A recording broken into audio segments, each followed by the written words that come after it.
మీరు ఆ విషయాన్ని ఆ రోజే మర్చిపోయారు. It's okay. నందు, నీకు ఒక విషయం చెప్పాలి. చెప్పు గణేష్.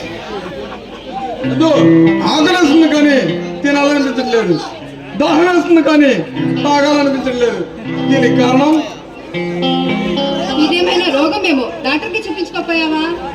ఇది డాక్టర్కి చూపించే రోగం కాదు నందు, మనసులో ఉన్న ప్రియురాలకు చెప్తూనే అనే బాధ. అయితే వెళ్ళి నీ ప్రియురాలకి చెప్పు, దానికి మందిస్తుంది. ఇప్పుడు నేను చెబుతుంది కూడా ఆమెకే. గణేష్, ఏమిటి మాట్లాడుతుంది? నందు, నేను నిన్ను పిచ్చి పిచ్చిగా ప్రేమిస్తున్నాను. చూడు గణేష్, నేను ఒక సాటి స్టూడెంట్ గా చూసానే తప్ప కానీ నీ మీద నాకుంది నందు. గణేష్, నీకు ఇంతకు ముందే తెలుసు అనుకుంటా, నేను సర్దార్ ప్రేమించుకుంటున్నావు, త్వరలో కూడా పెళ్లి చేసుకోవాలనుకుంటున్నావు. అది అసాధ్యం నందు. ఆధ్యాత్మ సన్యాసిని కూడా సంసారిగా మార్చి నీ యవ్వనం నన్ను కైపెక్కిస్తుంది. నన్ను నా ప్రేమను కాదనుకో. మిస్టర్ గణేష్, చదువుకున్నవాడి కాస్త సంస్కారంగా మాట్లాడడం నేర్చుకో, మరి పశువులా ప్రవర్తించుకో. నన్ను పశువులా మార్చుకుంటావు లేక ప్రేమికుడిగా మార్చుకుంటావు, నీ ఇష్టం. ఈ గణేష్ పెళ్ళంటే చేసుకోవాలంటే చేసుకోవాలంటే సైడ్ అయ్యాడు.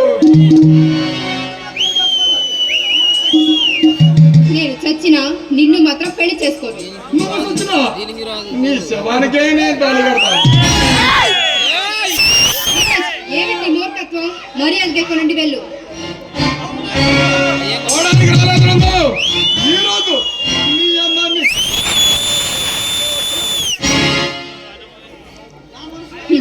నా మనసులోని మాట నీకు ఇంతకు ముందే చెప్పాను. ఇక ఇక్కడ నుండి వెళ్ళొచ్చు.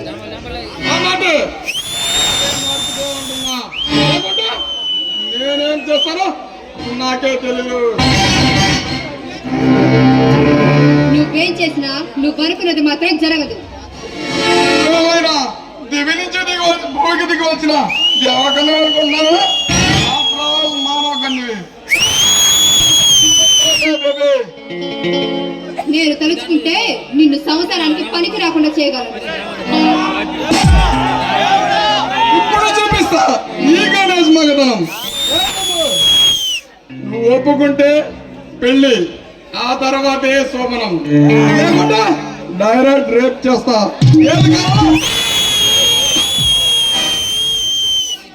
పిచ్చి పిచ్చిగా మాట్లాడితే నీ పళ్ళు రాలగొడతాను.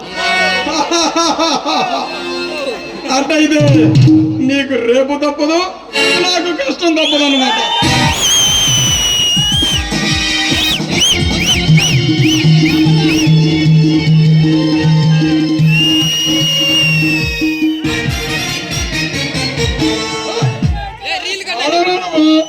మంచి మూడు ఉన్నప్పుడు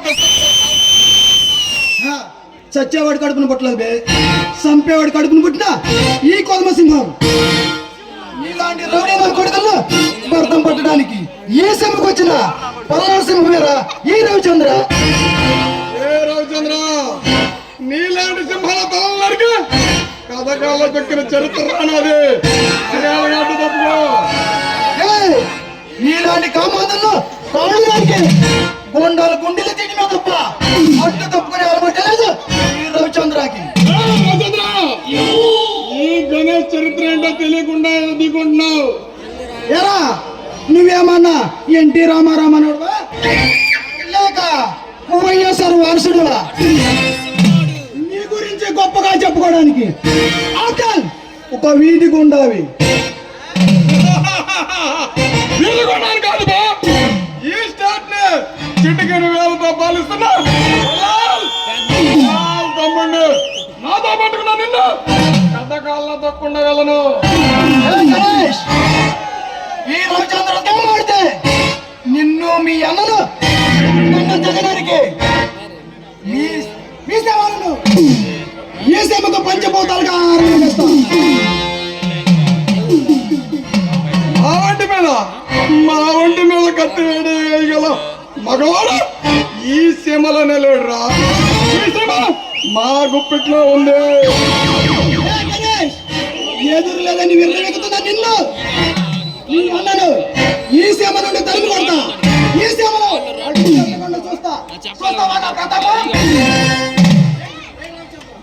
రామచంద్ర, నేను ఒక కనసరిగా చేస్తా.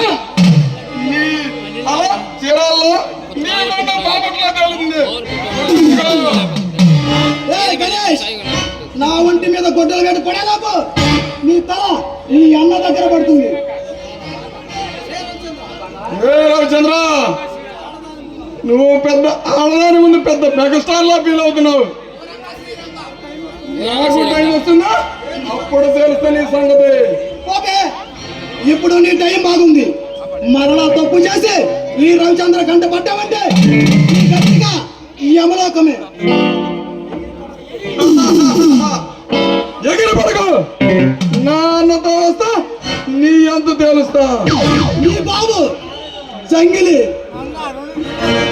జంగిలి బెమ్మ వచ్చినా సరే ఈ రవిచంద్రని టచ్ కూడా చేయలేవు. రేయ్, అయితే రెడీగా ఉండరా.